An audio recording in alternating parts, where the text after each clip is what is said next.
Assalamualaikum warahmatullahi wabarakatuh. Perkenalkan, nama saya Arika Nurfani dengan NIM 60500124004. Di sini saya akan sedikit menjelaskan tentang metabolisme logam nikel atau logam berat nikel di dalam tubuh manusia.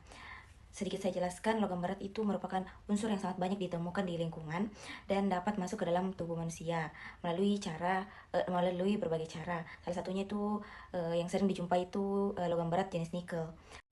Yang pertama, apa sih itu nikel? Jadi, nikel adalah unsur logam transisi yang memiliki simbol kimia Ni dan nomor atom 28. Nikel memiliki warna putih, keperakan, bersifat keras, serta tahan terhadap korosi. Karena sifat tersebut, nikel banyak digunakan dalam industri, terutama dalam pembuatan baja tahan karat, peralatan logam, dan berbagai paduan logam lainnya. Yang pertama dapat dilihat di gambar, ada beberapa sumber nikel, ada dari makanan seperti kacang, coklat, biji-bijian, air minum, dan juga paparan lingkungan dan industri. Selanjutnya ada proses masuknya nikel ke dalam tubuh melalui 5 cara. Yang pertama itu jalur oral, inhalasi, dermal, absorpsi atau penyerapan, dan akhirnya itu masuk ke dalam aliran darah.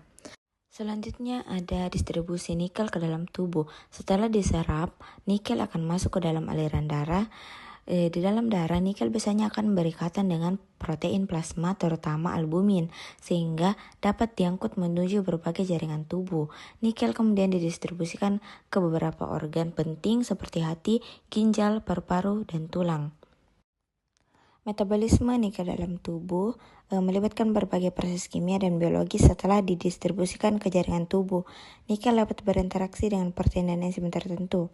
Pada beberapa organisme seperti mikroorganisme, nikel berperan sebagai kofaktor dalam aktivitas enzim tertentu. Pada manusia, peran biologis nikel masih terus diteliti, namun diketahui bahwa logam ini dapat mempengaruhi aktivitas enzim dan struktur protein dalam jumlah tertentu.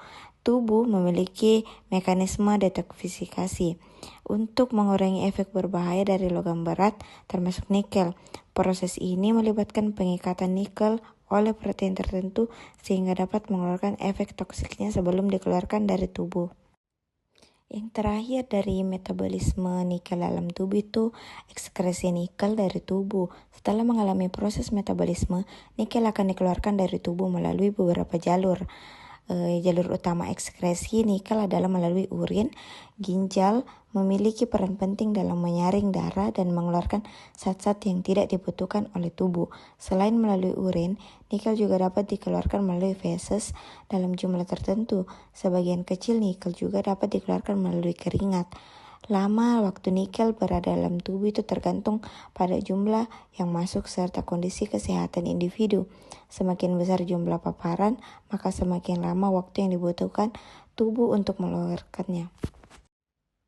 Sebagai kesimpulan, nikel merupakan logam yang dapat masuk ke dalam tubuh melalui makanan, udara maupun kontak kulit. Setelah masuk ke dalam tubuh, nikel akan diserap, didistribusikan ke berbagai organ, dan mengalami proses metabolisme. Dan sebagai akhirnya itu dikeluarkan melalui urin, feses maupun keringat.